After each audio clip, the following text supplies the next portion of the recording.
Personal vă spun că am rămas surprins în momentul în care am aflat că în Galați hotelurile sunt pline. Că mă gândeam, bă, unde e turismul în Galați? Da, hotelurile sunt pline. Vine lumea la combinat, la șantierul naval, la diferitele societăți din Galați. Deci turismul de tranzit în Galați chiar funcționează.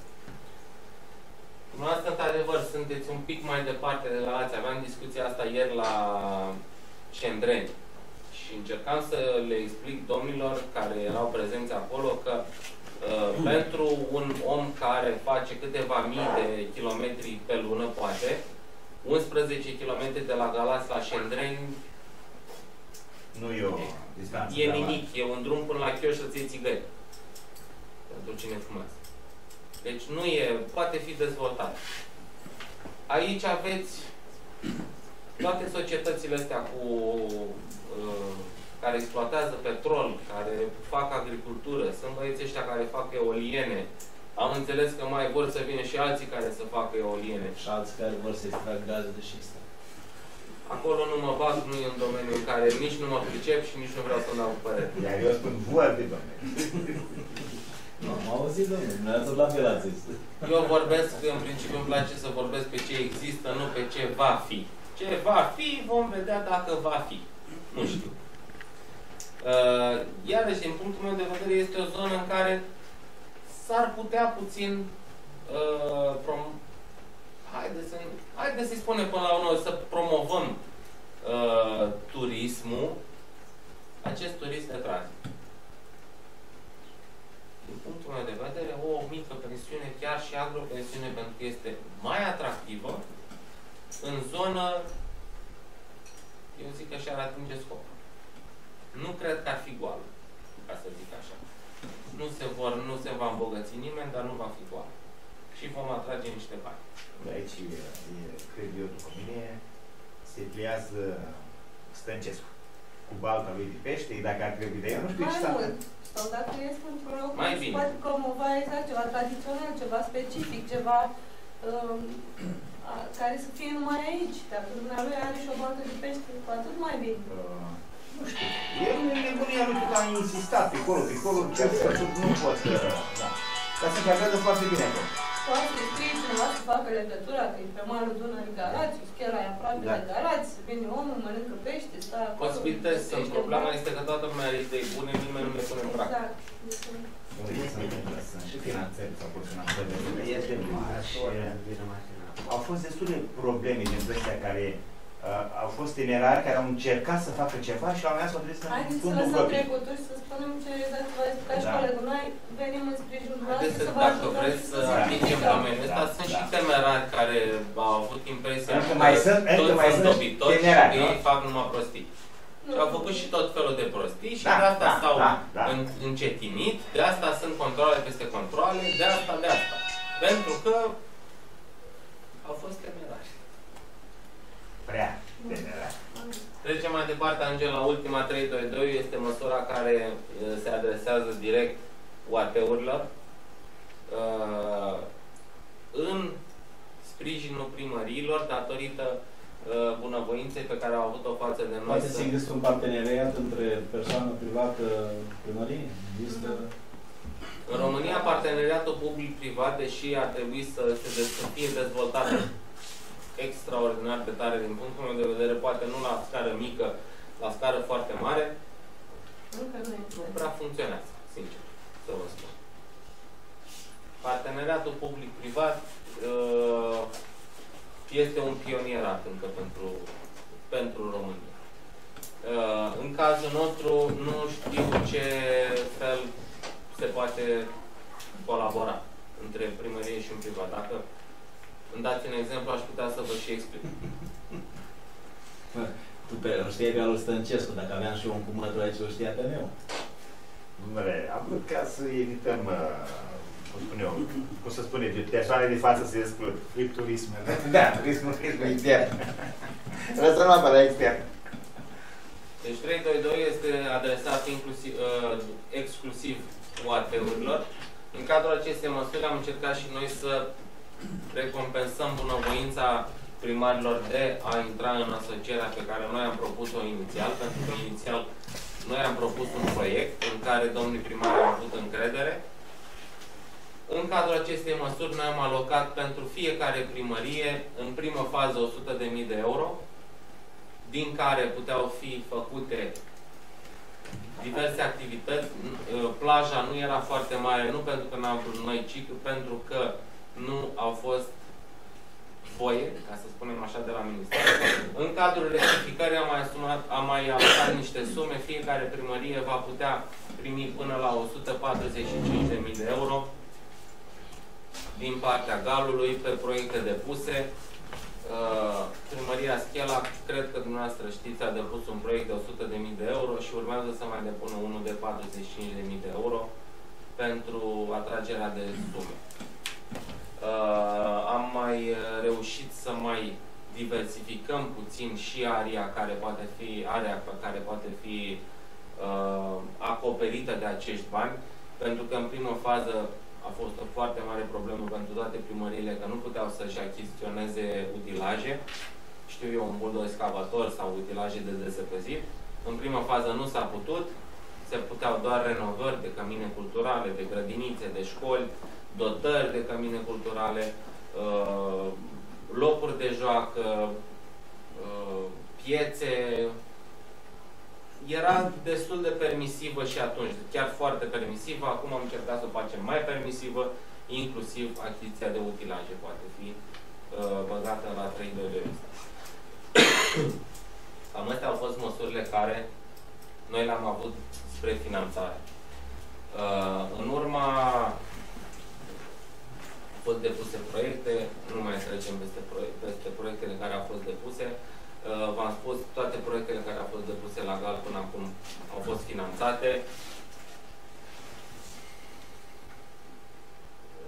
Le-am detaliat pentru fiecare linie în parte.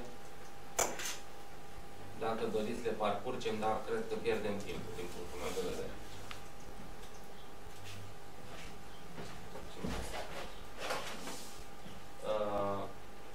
În mare, pe noua strategie, noi am vrut să facem o nouă strategie, pentru că interesul a fost foarte mic spre deloc, pe unele măsuri, și de asta v-am spus și la început, noi am încercat să mutăm banii de pe o linie care nu era atractivă, pe o linie care a fost atractivă. Spre marea noastră surprindere, liniile unde credeam că o să trebuiască să suplimentăm masiv, respectiv cele din agricultură, care v-am spus la început, instalarea tinerilor fermieri și fermele de semisubsistență, au fost foarte, foarte puțin accesate. Avem un proiect depus, aprobat și semnat pentru ferme de semisubsistență, 7.500 de euro. Și avem 4 proiecte pe instalarea tinerilor fermieri. 3 de 40.000 de euro și 1 de 20.000 de euro. Dintr-un potențial total pe care l-am calculat noi la început, dacă toată lumea vroia maxim, nu vreau să greșesc, puteam să finanțăm undeva la minim 25 de proiecte prin strategia inițială. Bineînțeles, la ora aceea noi calculasem că putem să mutăm sume dintr-o parte în alta și să facem sute de proiecte. N-a venit lucru. De ce? Nu știu. Probabil că și eu bănuiesc. Probabil că, la fel cum domnul consilier avea niște îndoieli vis-a-vis de programele și fondurile astea europene, probabil și potențialii beneficiari de la sat, poate că și o informare mai puțină, teama de nou, dar, din punctul meu de vedere, în momentul de față putem să venim să ne lăudăm, să spunem că, uite, cine a avut interes, cine a avut curiozitatea, cine a vrut, a depus proiecte la noi și le-a semnat pe toate. Poate că ăsta va fi un imbold pe viitor, pe viitoarea strategie, pentru că ajungeam și aici și asta este, nu îmi place să spun chestia asta, Datorită dezinteresului, vă spun sincer, toate cele 5 proiecte pe care le-am avut depuse au fost depuse în prima perioadă în care noi am acceptat proiecte, în a doua perioadă nu s-a depus niciunul. Deci care au fost interesați, care așteptau cumva o astfel de Au depus atunci. Au depus atunci, ei fiind oarecum în cunoștință de cauză. Deși ei noi am începând încercat... cu SAPART sau încep fiecare, cine n-a reușit atunci să atragă niște fonduri, în mintea lor a rămas... Da, probabil. Deși noi am încercat să promovăm, am făcut tot felul de sesiuni de informare, de promovare în toate localitățile de pe teritoriul Galului, în toate comunele, nu în toate localitățile, în toate comunele de pe teritoriul Galului. Am încercat, vă spun sincer, în a doua sesiune nu s-a depus niciun proiect pe linia astea două. Ce vreau să vă întreb? Există și o limită de vârstă, de exemplu, pentru tinerii fermieri? Acum, nu, se obține punctaj în plus. Mai am închis aceasta. De exemplu... Sub 40 de ani se obțin, din, dacă mi-aduc eu bine aminte, 10 puncte în plus. Da. Dar și la 70 de ani se poate? Da. Nu. Deci, nu. Și la 80 de ani se poate? Întrebare. Păi, nu, da. Instalarea tinerului fermierul și spune. Sincer, nici nu există. Până acum a fost 40 de ani și din sesiunea următoare va fi 35 de ani. Deci, dar eu știam că pe, auziți, eu știam că pe măsura acestui GAL, nu, în genere, pe banii accesați pe GAL, nu trebuie să ai mai mult de 40 de ani. În majoritate, pe majoritate, n-ai nicio șansă. Poate că m-am exprimat greșit că nu e voie. Cred că și bunicul, dacă ar avea vreo... Deci pe toate măsurile pe care noi le finanțăm, există criteriu suplimentar de selecție introdus de GAL.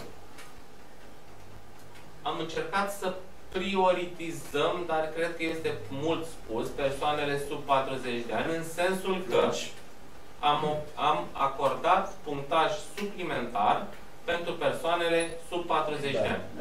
Dar dacă nu vine nimeni... Dar nu e sau cum vă numiți? Consultant sau cum?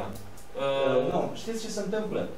Nu este un secret pentru nimeni dintre noi de aici, cred că și pentru dumneavoastră, că fac părinții pentru copii. Așa i-am învățat noi să tragem noi și am fost la un curs la Constanța, că printre altele pe măsura 141, a fost o condiție fără de care nu se putea pe măsura 141. Da, cursurile care încercăm să le facem și noi. Ei, acolo erau de 18 ani, de 20 de ani, de 30 de ani, dar care toți au recunoscut acolo. Da. Mi se pare normal și evident să ajuți. Că tânărul pe care îl ajutăm noi sau încercăm să sprijinim, are ajutor din partea părinților. Problema este să există și interesul din partea lor. Eu am vrut altceva cu durere în suflet să spun că... Nu mai au inițiativă. Da, ei nu au, ei au alte preocupări, ei vor fuga în Egipt. Da, repede și dacă se poate mâine 3 mașini, 5 case și... Da. Îmi cer scuze, dar aici cred că problema asta vine din educație. Nu, dom'le, e o generație. Nu. Și societatea are și parte dacă vreți să divagăm puțin, ieșim de subiect și păstrăm puțin linia asta, mulțumesc lui Dumnezeu, fac parte dintr-o familie bună, după părerea mea. Normală. O familie care, până la un moment dat, am avut puțin posibilități peste medie. Nu m-am apucat niște droguri, niște băuturi, nici n-am 3 mașini la scară. Poate că sunt excepția care întărește regula. Dar să știți că merg pe ideea mea că totul vine din educație. Adică dacă îi educi copilul de mic să muncească, să respecte și... Adică și noi avem copii la rândul nostru și nu le putem numi excepții, încercăm din excepțiile astea să facem mai mult. Ce zic prostile? Adunăm mai mulți copii la nivel. Haideți să trecem peste. Deci, cum vă spuneam, datorită dezinteresului total pentru anumite măsuri, banii au trebuit să fie mutați pe măsuri pe care exista interes. Prezentarea astfel. Prima măsură, cea pentru școlarizare, ca să spunem așa, a rămas pentru că aici trebuie să rămână și trebuie să fie, noi vrem să școlim beneficiarii pe care îi avem. Pe 112 au fost retrași banii. Pe 123 au fost retrași banii. Pe 141 s-a mai lăsat o sumă foarte mică. Pe 221, cea cu împădurirea, au fost retrași banii. Nu exista efectiv, nu a vrut nimeni. Dacă nu a vrut nimeni, nu lăsăm acolo să-i pierdem. Majoritatea banilor au fost montați pe 312, pe 313 pentru turism și au mai fost suplimentate fondurile cu 45.000 de euro către primării. Deci s-a ajuns la 145.000 de euro. Noi facem aceste sesiuni de informare și promovare pentru că la anul intenționăm să depunem o nouă strategie pentru 2014-2020, o nouă strategie prin care sperăm că vom obține și mai multe fonduri, dar să o scriem mult mai bine exact pe nevoile oamenilor. Noi în cadrul GAL-ului am făcut inclusiv un studiu de teren, cred că a venit domnul Georgescu și pe la primărie pe aici și a cules date. Am făcut un studiu de zonă, mai bine spus. Un studiu de zonă în care să ne reiasă și să fie foarte bine punctate sau să fie mai bine punctate nevoile din teritoriul GAL-ului. De asta facem și astfel de sesiuni în care încercăm să obținem informații pentru a aloca banii pe nevoile oamenilor. Nu mi-am pierdut speranța în potențialii agricultori care n-au venit încă să depună proiecte la noi. Propunerile noastre sunt pentru măsurile din agricultură să fie în continuare alocați mulți bani, pentru că până la urmă rolul GAL-ului este să dezvoltăm viața în localitățile rurale. Asta încercăm să facem, sperăm să și reușim. Măsurile active în sesiunea a treia este 312, așa cum v-am mai spus. Creșterea, dezvoltarea micro-întreprinderi. Cred că deja v-am plictisit puțin, o să trec puțin mai repede pentru că n-am face decât să repetăm ce am spus deja. Deci 312, eu cred că m-am făcut înțeles ce vrea, cu ce se ocupă, pe ce putem să finanțăm. Micro-întreprinderi, persoane fizice, potențiale beneficiari. Micro-întreprinderi știe toată lumea ce sunt. Persoanele fizice au voie să depună, dar până în momentul în care se semnează contractul trebuie să se arondeze unei forme juridice. SRL, SRLD, PFA, orice. II, tot. Investițiile, vi le-am spus, știind aceste lucruri, am tendința de a o lua înainte și vorbesc deja despre ce va urma. Așa cum v-am spus, servicii pentru populația rurală, ce poate fi făcut, croitorie, frizerie, cizmărie, inclusiv, nu v-am spus, asta chiar a fost, din punctul meu de vedere, foarte interesant, distribuția de internet. Puteți să vă faceți printr-o societate să distribuiți internet în sat pentru cei care nu au internet sau sunt localități care nu au internet. Nu mai sunt. 90% din populația României are internet. Da, pentru că au apărut wireless-urile, au apărut... Da. În păcate, nu avem altă canalizare sau iluminare, dar avem internet. De ce ăla... Avem internet și suntem pe locul 1 în Europa. Și noi avem cine plăti energie. Suntem pe locul 1 în Europa la distribuție de internet, viteză de internet și prețul internetului. Suntem cei mai șmecheri. Și nu noi, generația noastră. Nu ăștia de care vă spuneam. Asta Cred că se deduce că suntem cei mai conduși. Da. Nu se explică. Și telefonia asta cu celularele și cu nu știu ce, e o distribuitorii de internet, de telefonie mobilă și așa mai departe s-au orientat pe ce se cer. Pentru ei nu sunt... Dacă iei tu pe stradă, ieși în parc și vezi și telefonul ăsta, și dacă îl scăp, n-am nicio treabă. Nu s-a pleacă să vezi. Și nu poți să-i fac așa. Măsura 313 pentru încurajarea activităților turistice. Dacă doriți să mai detaliem, dar cred că v-am spus tot ce trebuia știut. 322 pentru primării este încă activă, se pot depune proiecte la noi. 421 implementarea proiectelor de cooperare. Asta este o măsură adresată galurilor pentru a comunica între noi, ca să spunem. Pentru a dezvolta proiecte comune, pentru a scrie strategii, pentru a ne ajuta între noi. Este o măsură care este exclusiv adresată galurilor.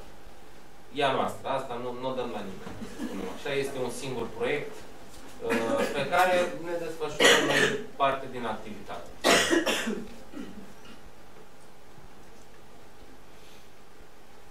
Depunerea, noi suntem încă în sesiune deschisă. Suntem în cadrul celei de-a treia sesiuni, în care încercăm să acoperim toate sumele care nu au fost acoperite prin proiecte. Se fac presiuni, ca să spunem așa, la nivel de minister, pentru a ne accepta o prelungire a termenilor, pentru că este foarte păcat ce nu se depun proiecte să se piardă. Este foarte clar dacă din banii pe care noi avem alocat nu se atrage o anumită sumă, banii aia se pierd. Nu rămân la noi, nu rămân la minister, nu rămân nicăieri. Noi avem o sumă fixă din care ne dezvoltăm activitatea, plus că suntem legați de absorpția de proiect. Și e adevărat că este ceva și mai grav, că în momentul în care noi nu accesăm, dăm bani înapoi la Uniunea Europeană? Da. Este foarte adevărat. În principiu, României este asigurată o sumă de bani pe care noi trebuie să o absorbim prin fonduri europene. Această sumă de bani este plătită înapoi către Uniunea Europeană și cu dobândă, indiferent dacă noi absorbim sau nu acea sumă de bani. Atunci șmecherea. Păi ni se pun niște bani foarte mulți la dispoziție. Plătim lipsa de curaj. Ni se pun la dispoziție foarte mulți bani. Dar ca să fim șmecheria, plătim toate. Nu, șmecheria este altceva. Că noi cine s-a băgat în ăsta a încercat neapărat să facă... Păi și de acolo s-a... Nimeni nu are încredere, nimeni nu are de ridică mai tare decât pe alții. Să știți că nu... Tot din cauza noastră. Exact, asta vreau să spun. Dar știți ce n-am înțeles, domnule? Și nu vreau să fiu înțeles greșit. Deci, într-un cuvânt, sunt banii noștri, acolo. Că-s cu dobândă, că dracu-s banii noștri, da? De ce nu suntem lăsați să ne facem ce vrem noi cu banii noștri? Nu, sunt niște reguli acolo. E o chestie foarte elegantă. Dom'le, îi băgăm la grămadă, după aia noi vă dăm pe proiecte, ce considerăm noi că sunt cum e acolo. Așa cum este la bancă. La bancă, în afară de creditul pe nevoi personale, care are dobândă foarte mare. Câte comuni sunt care au nevoie de canalitate, de drumuri și putare și nu, li se aprobă parcuri, li se aprobă nu știu ce piste de biciclete și așa mai departe. Ce dracu? Haideți să vă spun, să fac niște studii de zonă. Așa. Da. Unde sunt prioritare niște necesități. Au fost momente la care s-au distribuit, da? Vorbim 2008, când se umbla cu canalizarea, cu drumurile, cu... Da? Să știți că nu s-au făcut adevărat valoare, adică chiar n-au fost. Deci când s-au dat, deci ideea este că românul trebuie să înțeleagă ceva. Astăzi se dă pâine. Toată lumea trebuie să vină și să ia pâine. Mâine se dă ulei. Toată lumea trebuie să vină să dea ulei. Exact cum spunea domnul. Omul ăsta nu vine pentru pâine, vine doar să bată pui și să spun eu vreau azi ulei, nu mai vreau pâine. O să vreau poate peste un an.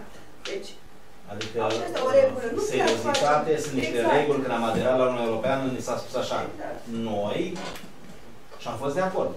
Dom'le, trebuie să România are un potențial pentru agricultură, îmi cer scuze că vă întreb, da? Dar noi nu vrem să o dezvoltăm sub nicio formă, pentru că ne este frică, pentru că vrem să plecăm de la țară, să ne ducem la oraș unde mi se pare nou că stau cu coraje coadă, dar nu este adevărat. Este un foarte mare pericol din punctul meu de vedere 2014, când se va liberaliza piața, pentru terenul agricol. Da. Noi, și vor veni și vor cumpăra, pentru că țăranul român și se va face, vinde. Și se va face agricultură, noi facem agricultură din obligație, e o povară gândul că mâine dimineață trebuie am o activitate în agricultură care presupune efort fizic, pentru că noi nu avem metode și mijloace. Noi am pus căruța întotdeauna înaintea calului, de la s-a și dorit, așa, părerea noastră. S-a și dorit. Da, dar știți ce el se ocupă, el este unul din cei care n-a dat, mai nou s-a dus și el prin Germania sau un tractor sau a zis, nu, nene, stau cu 650, nu mă împrumut, că dacă m-am împrumutat, m-am pierdut. Știți că nu este așa. Am dreptate sau nu am dreptate? Mare dreptate. Și toată lumea, există și puterea exemplului. Dom'le, când a făcut, noi, din păcate, credeți că nu ne, primarul, vicele, nu ne gândim, nu stăm de vorbă, băi, ce facem, mă, noi la Schela, n-am accesat. Sunt 7 inși care sunt pe măsura 141, 7500 de euro, foarte puțin din punctul meu de vedere, sau din punctul de vedere, pe măsura instalarea agricol fermier, care este foarte ușoară. Și eu vreau să vă fac o propunere, după ce pleacă până la urmă să mai vorbim noi un pic, să vedem, măcar noi să o facem, măcar nepoții noștri sau... Pentru că... Da, ați ales un moment foarte prost. Exact. Că nu mai sunt bani. Noi am dezalocat fondurile de pe această măsură. Pe egal nu mai avem bani. Ce v-am spus? Exact. În prima fază au fost depuse 5 proiecte. Știți ce se întâmplă? Este palpabil, o știu, așa cum a fost cu... Am avut 30 de familii în satul ăsta cu 1000 de familii de albine. Și au făcut oamenii proiecte pe măsura aia, se pricepeau, nu era teamă că, băi... De ce n-au venit și la noi? De ce n-au venit și la noi? Să ne ia toți banii. Eu nu cred că domnul primar n-a făcut... Că dacă veneau și ne luau toți banii, noi mai alocam și alții. Exact, așa cum am făcut alte măsuri, unde au fost interes. Adică sesiune, vorbim despre ce v-am spus eu, noi dăm pâini și ei vin după ulei, adică dacă tot au fost interesați... În primul rând, îmi prezint dezamăgirea față de clasa politică care nu a intervenit la timp să încurajeze înființarea astfel de galuri în județul Galați. Îi mulțumim lui Dorin Buturnoiu că a avut inițiativa și a făcut acest gal. Sigur, nu a fost ușor să meargă la fiecare primar. Prima dată ne-am întâlnit la Tudor Vladimirescu, la Șendreni, discuții, cum, cât, dar de ce, fiecare primar cum vede și poate interpreta o lege, dar până la urmă a reușit și a înființat acest gal. Și noi primarii poate avem o parte de merit, dar meritul este și a consiliilor locale, că degeaba venim noi acolo și vorbim și spunem ce și cum, dacă vin în ședința de Consiliul Local și nu se aprobă cotizație, dar în primul rând, asocierea, susținerea la acest proiect, e un proiect amplu. Mai intru pe internet și deschid și toate județele din partea de vest au la nivelul județului 20, 25, 30 de galuri. Galuri ființate din 2-3 comune. Exact, pentru că au susținere mare. Să știți că cotizațiile din păcate, sunt de față. Suntem într-o zonă defavorizată a României, dar noi nu avem punctaj și nu ne încadrăm în acte. Dar Galațiu, pe lângă Vaslui și ce mai avem în jurul nostru, suntem la pământ. Noroc cu acest gal, noroc că am subscris, noroc că n-am fost într-o pasă neagră a Consiliului Local, cum a fost anul trecut, că poate nu s-ar fi aprobat, s-a aprobat. În adunarea generală sunt 6 membri, deci adunarea generală este condusă de un sfert din Schela. UAT-ul, Agriroco, Agrolucia, Cristi Păvălache, Dani Nedelcu și Vieru cu albinele. Deci putem spune că suntem o forță în cadrul galului. A doua dezamăgire este că nu avem sediul galului la Schela. Poate o să-l avem. Mai departe. Dar e la Braniște sau nu? La Braniște, pentru că am încercat să... mă scuzați că vă întrerup. Am încercat să fim cât de cât în mijloc. Da. Am subscris prima sesiune, s-au luat acești bănuți foarte importanți, 2,5 milioane. Vom lua și în 2014-2020, mai mult, mai consistent, vom lua și din 2020 încolo. Ajungem și la viitor. E foarte important viitorul, pentru că trebuie să știm cum rezolvăm niște probleme cu care ne-am confruntat acum. Primari de localități duble, triple decât Schela, Lieștiu. au avut atâta înțelegere și au zis, dacă ați văzut în tabelul ăla, e multiplu de 7, că suntem 7 unități administrativ-teritoriale. Deci când s-au împărțit banii, s-a gândit, dăm primăriilor atât, restul rămân pentru persoane fizice și juridice. Că nu s-au cheltuit, noi ne-am făcut treaba aici. Am informat cetățenii de mulți ani. Și vă spun, cu renta viageră, le spuneam, vinde la copil, copilul face contract de arendă și tu vei primi până la moarte 100 de euro pe hectar. I-am învățat pe unii și ne s-au întors. Ce nu vrei să ne lași fără pământ? Pe proiecte, păi noi în Casa Miresei am făcut pe orice sesiune, am avut consultanți, am avut specialiști de la Direcția Agricolă, o relație deosebită cu domnul Dina Marecel Corucel, care a profesat aici. Au venit, am informat cetățenii. Târziu, în ultima fază, când deja nu mai erau fonduri, mulți au fost refuzați.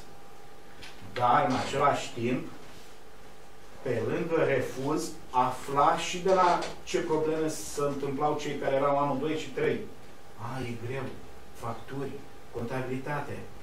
Da, e greu. Dar pentru cei care fac lucrul ăsta zi de zi, pentru cei care fac lucrul ăsta zi de zi, îți prisosește 5 milioane pe lună, la urma urmei 1500 de euro, sunt 60 de milioane pe an.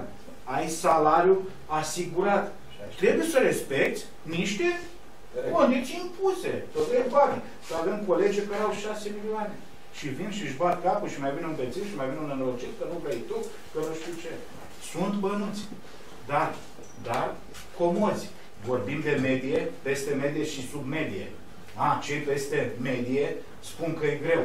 Dar la sub medie spune, tot la bogat îi dai bani? Că la urma unui când zici, 30.000 de euro. Dar când zici 70 că îi primești, e puțin, e enorm. Dar depinde cu cine vorbești și cum poate fiecare. Problema noastră e cu sfârșitul, că nu ai siguranța că faci cereale, dar e 60 de bani kilul de grâu. Mai bine nu se făcea ca anul trecut mai puțin și avea preț. Ce vrem până la urmă? Eu, ca reprezentant al Comunei Schela, sunt foarte mulțumit de acest proiect. Pe lângă faptul că noi am depus proiectul de 100.000 de euro, reușim și îl depunem și pe ăsta de 45.000 de euro, dar care, dacă nu se modifica legea, nu puteam să-l depunem și pe asta trebuie să gândim în viitor, că vor fi bani și dacă persoanele fizice și juridice nu atrag banii, ce pondere poate atrage UAT-ul? Și asta trebuie gândită. Atunci mai întâi sunt lângă noi 3-4 ONG-uri, ne asociem și depun ONG-ul în parteneriat cu Comuna Schela, depun pe GAL ca să cheltuim banii. Deci asta e o problemă de viitor și să știm cum ne prevedem bani la buget ca să putem face proiectele micuțe. Băgăm anul ăsta 1 miliard, scuzați-mi expresia, în dispensarul uman. Și căminul cultural era foarte important.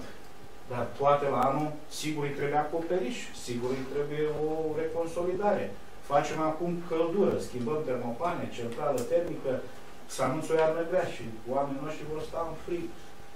Dar pentru viitor e important să știe fiecare UAT pe ce se bazează.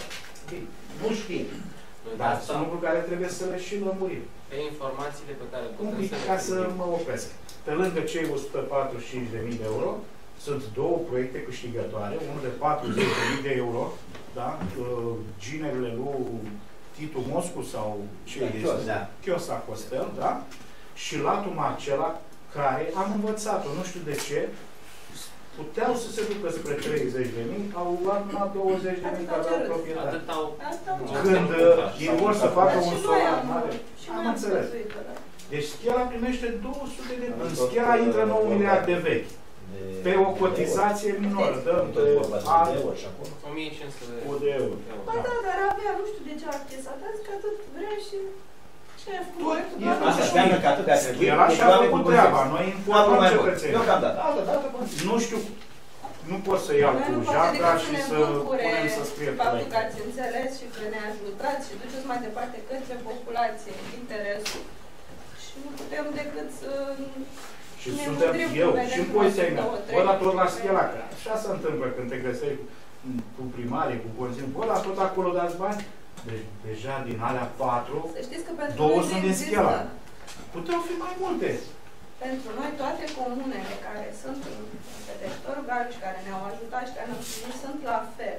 Ideea este cum ne înțelege fiecare. Și important să acceseze banii. Exact, asta vrem, de fapt. Nu ne... să ne și lasă să ia ăia la independent. Exact, adică... Dar să ia cineva, că altfel îi dăm înapoi, am spus. Pe noi nu ne interesează că ia schela pe toți, prin privați, prin accesare. Chiar rugăm pe toată lumea, măcar să fie un lider, să premiem. Dar credeți ce sentiment avem noi, că am mai vorbit? Băi, de-ar fi cineva, bă, nu eu, mă, nu pot eu, că nu vreau să risc. Dar uite, mă, ăla, băi, tu nu poți, ești tânăr, ești băiat. Altevierul, să facă prelucrare, miere. Dani Nedelcu să-și fi făcut, l-am zis, cred că nu l-am zis. Da. Cu Termopan. Cristi Păvălache are firmă și ar putea să-și facă, să-și... I-ați informat pe ăștia, știu. Dar au fost dar sunt membrii fondatori, domnul. Dar știu, unul se ducea la muncă de dimineață. Vasile, unul se ducea la muncă de dimineață, m-am intersectat cu el. Deci eu merg tot pe ideea că trebuie să tragi de el. Este o chestie neclară și firesc să fie neclară, este o chestie de început, este o chestie birocratică, ne se pare în prima fază măcar. Să ne transmită dorințele dumnealor. Dacă nu pot, când putem noi, deci pe noi nu ne-ar deranja să ne spună, uitați, noi putem într-o zi de sâmbătă, după amiază, să ne petrecem timp cu dumneavoastră, suntem 5 oameni care n-am înțeles, dar care am putea fi. Doamne, pe noi ne interesează ceea ce dumneavoastră nu puteți face. Dumneavoastră nu puteți fi și consultanți. N-avem voie. Pentru că pe mine mă interesează, eu am 3 cazuri concrete, nu am vreau în discuție, acum eu vreau să nu vorbesc mai mult decât trebuie. Da. Pe caz concret, unde am mai avut niște încercări, și la fel am ajuns undeva unde oamenii deștepți, de la dumneavoastră în sus, au zis, chiar cu... Pe mine mă interesează un consultant care să-i dau 2 lei, să-i dau 2 lei și el să-mi facă, pentru că eu nu știu, eu sunt prost. Așa este. Sau mă pricep la altceva. Ați venit să cereți ajutor. Eu mâine îmi dau demisia din GAL și îmi reiau activitatea de consultanță. Toți am fost consultanți. Toți suntem consultanți, toți avem o experiență. Eu am o experiență de 9 ani de zile în consultanță. Dar atâta timp cât acum am fost și suntem pe funcție, n-aveam voie, pentru că nu pot eu să scriu și eu să le evaluez. Nu pot, nu se poate, este ilegal. Vorbim despre altceva, dar ați venit să cereți ajutor, să vă trimitem către consultanți? Domnul Dima, scriu proiecte. O dezamăgire. Sunt beneficiara proiectului 112, am luat și eu 12.000 de euro. Am preluat 95 de familii de albine la tata și am cumpărat 150 de stupi noi, o remorcuță, o centrifugă, 12.500 de milioane. Adică ce spuneați, vă dăm jumătate din bani. Dar ei, mă. Jumătate, vă dăm 100%. Nu, funcție de cum... pe măsurile celelalte. Vorbim acum exclusiv de agricultură, care omul nu trebuie să dea niciun ban înapoi. Într-adevăr, există niște taxe către consultant, dar din ce știu eu, taxele se duc undeva la maxim 200 de euro. Eu știam 2%. Domnule, sunt diverse, deci noi chiar, credeți-ne, nu putem să vă dăm... Da, depinde din cât 8%. Nu 8%. Da, deci... Așa am cerea mie. Vă dați seama că nu... 500 de euro va ajunge. Va ajunge 500 de euro. Dați 500 de euro și luați 40.000. Ai mură în gură, mă te apuci să... Nu, așa este, domnul are dreptate. Nici singur, cu ghidul solicitantului, nu prea iese proiectul. Pentru că trebuie să fie acolo cineva cu puțină experiență și interes ca să vă ajute, ca să poată să-l facă în așa fel încât să primească și punctaj și să fie selectiv și să iasă bine. Noi ne-am mulțumit cu ce a spus Cioran. Suntem urmașii lui, suntem mândri de noi. De nimic la oase. Bun. Iarăși o dezamăgire profundă pentru noi, cel puțin pentru mine, că vorbesc în nume personal, este că nici măcar cei 20, din cei 25 de membri fondatori dăm afară UAT-urile care absolut toate au fost, s-au mișcat extraordinar și am depus proiectul. 86. Rămân 17 membri fondatori care ne-au depus proiecte. Doamne, dar nu, domnule, înseamnă că nu ați înțeles. Membrii aia fondat, a fost o grabă, a fost, eu nu neg priceperea Că tot a fost la sugestia voastră, nu? Am chemat cât mai mulți, sigur. Și a trebuit să facem, mai am făcut, dar cum să zic eu, mulți dintre ei nici nu s-au gândit o clipă la... Dacă intri, s-ar putea să nu știi ce înseamnă galul. Dar Vieru are de pus un... Nu, să știți că sunt copii care merg la o școală și care s-ar putea să le placă în primul an de școală unde s-au dus, dar poate au numerit din greșeală. Așa ar fi trebuit să întâmple și aici. Dacă totuși te-ai vărât în ceva și care pare să fie interesant și exact cum spune domnul primar, au de unde să pornească deja, fac ei acolo ceva, nu știu ce fac primul tractor de acolo. Nu-ți prinde rău să mai primești ceva, da? Adică când ți se dă, sau, haideți să spun altfel, ceri și ți se va da, adică până la urmă n-a venit nimeni să ne ceară relații suplimentare, nu ne deranjează, nu ne strânge nimeni decât cu informație să zică, frate, spunem. Tot din partea primăriilor au fost telefoane în care, dar nu am voie, dar nu pot, dar haideți, dar ce pot să fac, dar cum pot să fac, dar particulare, foarte greu ne deranjează. Adică după o sesiune dintre asta de informație, am o sesiune care a fost plină, mă rog, au fost destule persoane, între privați, fără... N-a venit unul să ne întrebe sau să ne mai spună bună ziua măcar. Sau poate mi-a venit o idee, bună sau proastă. Nu, nimic. Deci nu... Hai să nu mai. În primul rând vreau să-i mulțumesc și eu domnului primar pentru interesul pe care l-a manifestat față de GAL, pentru sprijinul pe care l-a acordat de la început și că a avut încredere să creadă într-o idee. Consiliul Local pentru că a înțeles ce vrem noi să facem și ne-a acordat girul.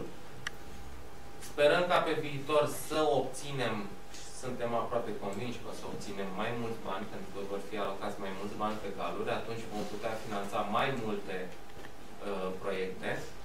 Poate că și valori mai mari, nu știu, v-am spus de la început, asta este diferența între noi și minister, faptul că noi finanțăm proiecte pe sume puțin mai mici, dar le finanțăm repede, pentru că, cum am spus, în 3 luni de zile s-au semnat contract. Sperăm ca pe viitor să găsim aceeași deschidere din partea Comunei Schela și sunt convins de lucrul acesta.